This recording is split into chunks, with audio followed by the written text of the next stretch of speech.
Yo, what's good, everybody? It's Einhander here. Wanted to do something a little special for you folks over in the global servers, specifically all you techers out there. As I know, Sodom's finally hit and you guys are looking to clear it. So what I wanted to do was go through pretty much as Tekken Lester and walk through the things that I do. The things that I'm thinking about, the things that I'm trying to do when I fight Sodom, and really the rhyme and reason to why I do certain things. And so you notice we're actually not in Sodom right now. We're actually in the Rock Bear stage.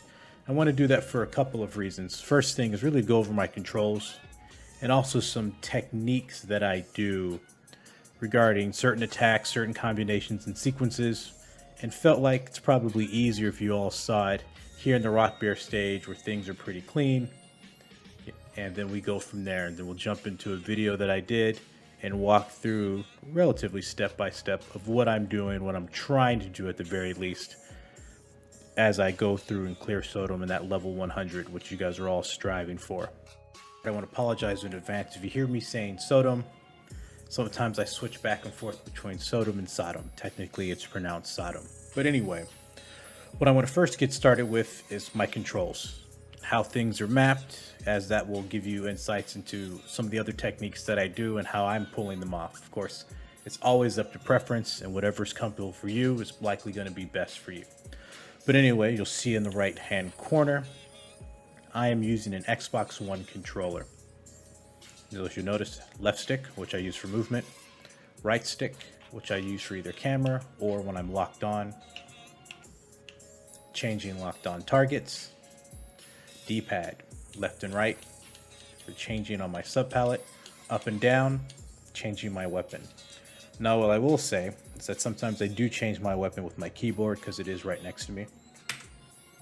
And this is especially good for Sodom when you need to change your gun slashes if you have multiple elements, that not having to go through and find them just because there's lag in doing that, and simply changing them from your keypad or your numpad if you have it.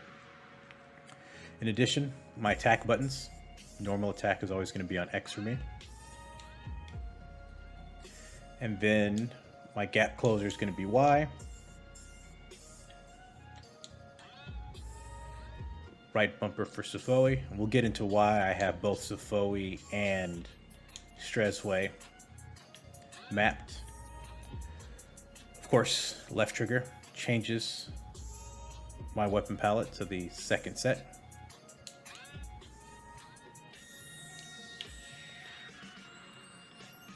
And that's primarily just for having my main attacks all on the same row, not having to switch back and forth continuously when I'm rotating between these three. In addition, right trigger is my step dodge. We've already gone through right bumper. Left bumper being changing my targets. Now, one of the things you probably realize is that when I was switching back and forth between my weapon palette sets, I don't have my weapon action for Gunslash. And that's for two reasons. One of the reasons is that I don't need to ever be in shoot mode, and so it doesn't need to be on my weapon palette. The other reason is I actually have my weapon action mapped to the right stick button.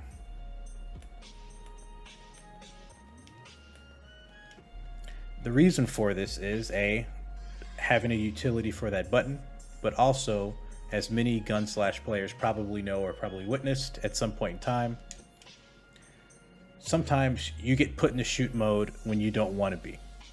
And so for me, mapping it to my right stick click, if there ever is a situation where this happens, I have the ability to react and respond accordingly.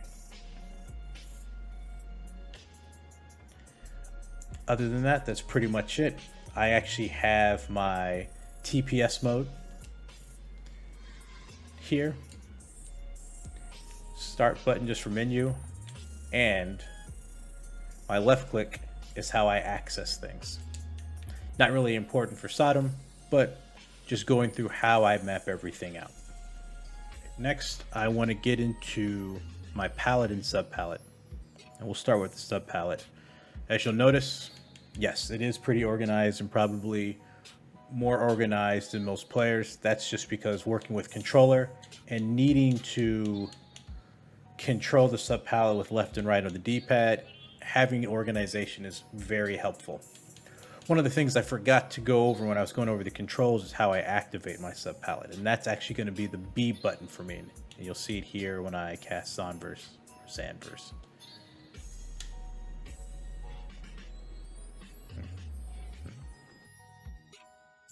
And so for me, yes, the order of these skills has meaning.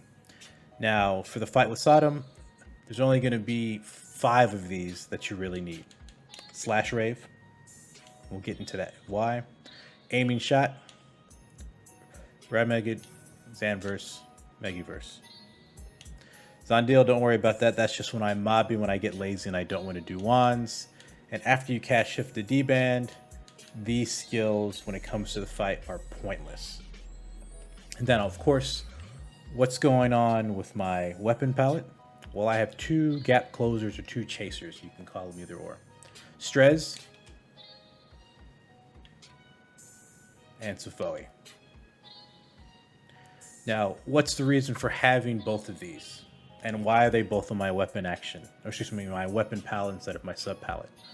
Well, for me, trying to respond to the situation and let's say using Sophoe or even Strez on my sub palette while chasing, while I'm managing other skills or other abilities, I just found it to be cumbersome for me, and so I just avoid it. You might not have that issue, and so more power to you.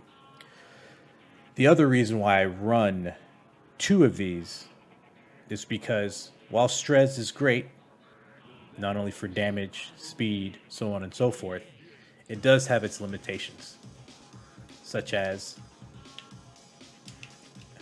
if I don't hit anything, it doesn't go anywhere.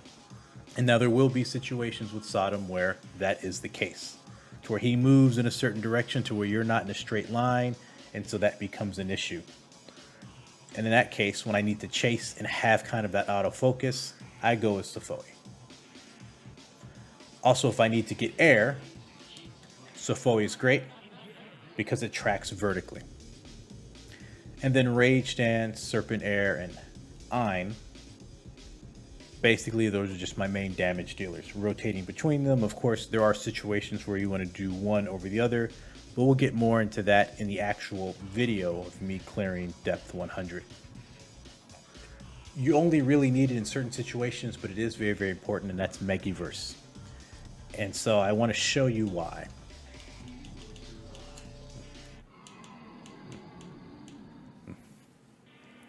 And what I want to show you is right here.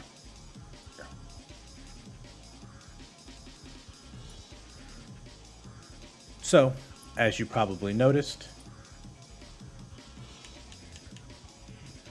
I craft this so that it's 9, I remove 9 PP from its PP cost.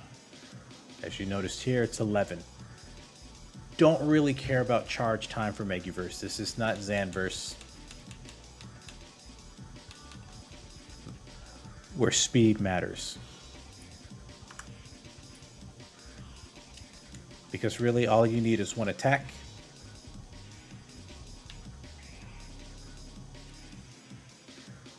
And you're back to full health. There are going to be times and situations where Sodom is going to hit you and you're going to be low and you might need Megiverse, or in his lightning phase or his lightning wind phase, when that giant tornado comes rolling around, that is going to be something that you really need to be conscious of, really need to be aware of. And sometimes you can't avoid it. It's just something that you're going to have to take. You don't want PP to be the thing that gets you caught out when you have to take Sodom's hits and also take the hits of the tornado, which essentially can one-shot you in the right situation. So simply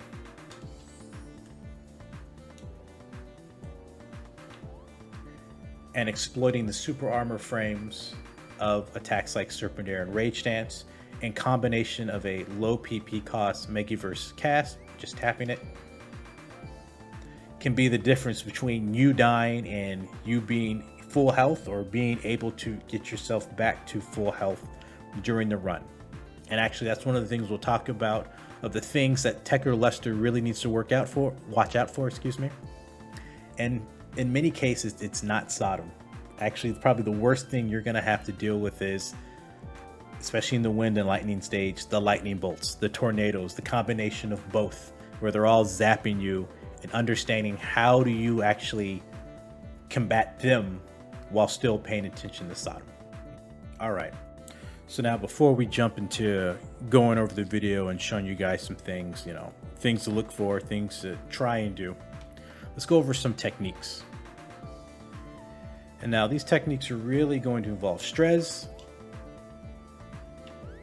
And I just showed one of those techniques, Serpent Air and Step Dodge. But we're going to start with StylezTDiverseM, and I guess also I'm as well. So those four. We're going to start with StylezTDiverseM. Now, StylezTDiverseM is not the greatest DPS tool. So let's say if we were looking at StylezTDiverseM/Rave, Rage, Serpent, Ein. Technically, Ein is your strongest if you can set it up in the right situation. Rage Dance, Serpent/Rave. Actually, excuse me. Rage Dance, Serpent, StylezTDiverseM/Rave. And really, we shouldn't be talking about /Rave. The issue with StylezTDiverseM is that if you look at the frame data, and of course I might be off by 1 or 2, but it's about 88 frames. And compared to Ein, which in its first form is only 36, 72 when you complete both attacks, Rage 72 frames, and Serpent 54. We won't worry about /Rave because I'm only using it when I need to avoid something and just make sure I play it safe. So while StylezTDiverseM does look like a very powerful technique, when you think about the frames and the times it takes to execute, it's actually going to be the weaker of the four. Not to say that you should never use it or never use it to completion. Just think about that when you're setting certain things up, when you understand Sodom's attack patterns, when to use it fully and when to cancel it. And this is where we get into the first technique, which is StylezTDiverseM canceling. So StylezTDiverseM actually has a lot of cancel points. And I'm going to show you the first one, which is after you hit the shockwave and start dashing towards Rock Bear. Controller being a reference of what I'm doing. So you noticed after I hit and started dashing, I can cancel. Why is this important? There's going to be a lot of times where you need to gap close on Sodom, but he might be doing something such as a big attack that could take a lot of damage, or just a hit that you can't afford to take at the time. But you still need to get in close, and Sofoe doesn't do a bunch of damage, and you are going to take that hit. Even though it looks like you can't be hit, you are not Phantom. That ball of fire is not invulnerable. So I need to close distance but not get hit. I see an attack coming. Get out of the way. Now, of course, one of the issues with that, as you step dodge out of it, is that you lose air momentum. Well, this is where another technique comes in, which is Serpent Air. Now, of course, Rock Bear is pretty small compared to Sodom, but imagine with elevation, you can stay in the air pretty well. But back to StylezTDiverseM, because we haven't gone through everything. So that was one cancel point. But as you noticed about StylezTDiverseM, there are 5 hits in total. And believe it or not, you can cancel at any time after those hits. So in this next technique, I'm going to show you canceling after the first hit.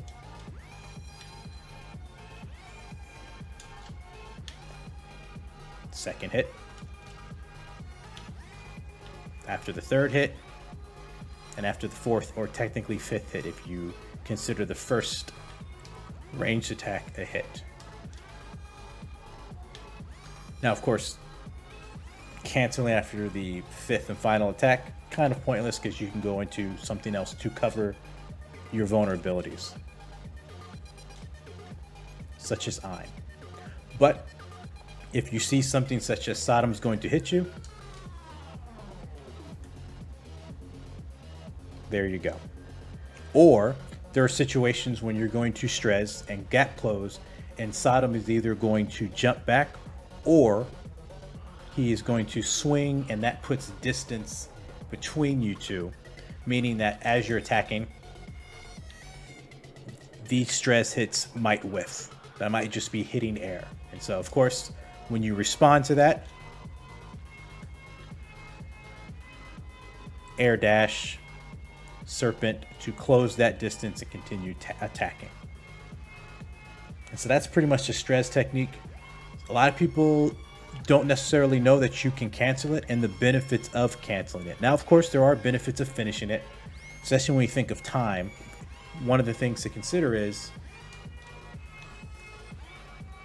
in doing that, how much time or how many frames have I wasted with the step dodge into serpent, and could I have just completed stress and made up for that and made up the damage difference? And so those are things you're just going to have to get used to, and in the heat of the moment, on the fly, make that decision. Of course, the next technique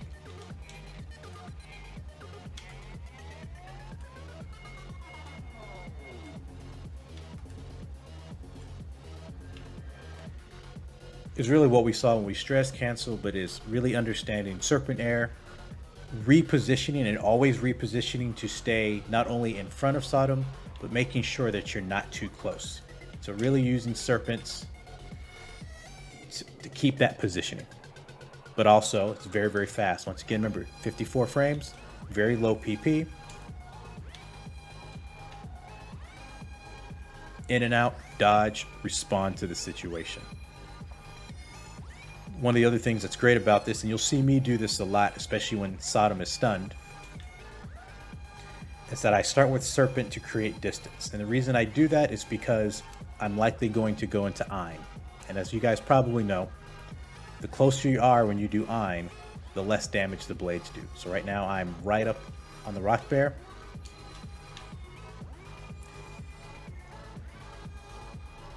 You'll see I only did 13,000.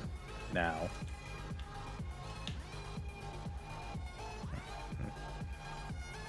so when you position the blades correctly, as many of you probably know, but for those who don't know, your damage gets cut in half if you're not positioned correctly. So this is great.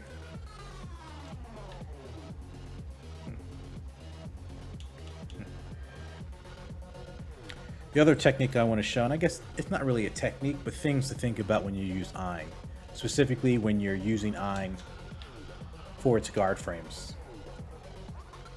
There's going to be many times where Sodom is going to do things such as, maybe it's a very strong standing attack, or he does his twirl where he jumps in the air. And many times people's reaction is to step dodge, which is fine.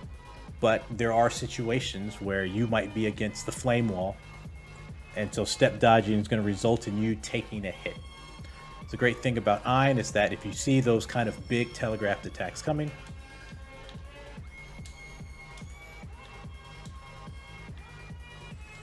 not only do you guard the attack, but it sets you up for a follow-up or a setup so that you can go back into the fight. The other great thing about Ein and using those guard frames when you're going to exploit Sodom's telegraphed attacks is when you need to cover your proc activations for Crash. So anyone with Crash, you know, once the timer is complete, 3 attacks and you proc the Crash pot. But as you noticed, Gunslash normals aren't the fastest, and so you can easily be interrupted or need to interrupt your own normal attack strings by dodging or doing something to move out of the way. So the great thing about Ein is that you can use this when you see those big telegraphed attacks to safely activate Crash. And of course, not only is this great for activating Crash, when you find yourself low in PP,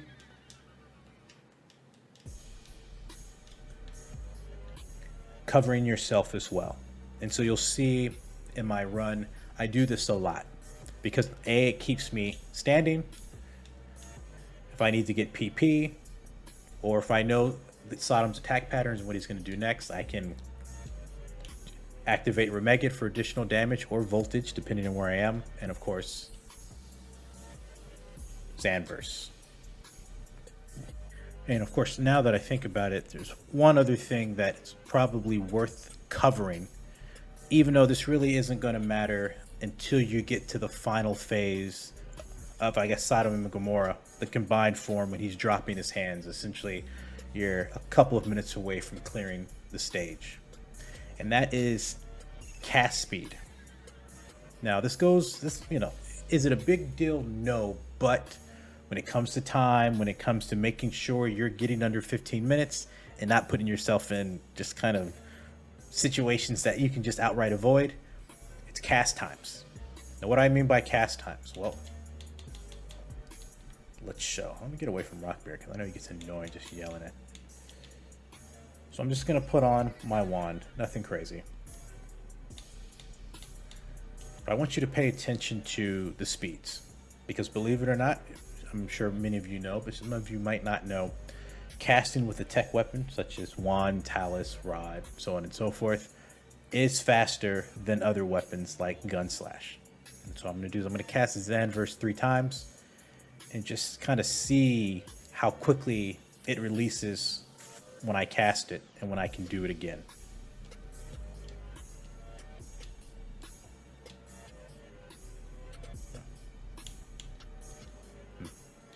Now, watch what happens when I do it with Gunslash and see the difference in timing, how much slower it is.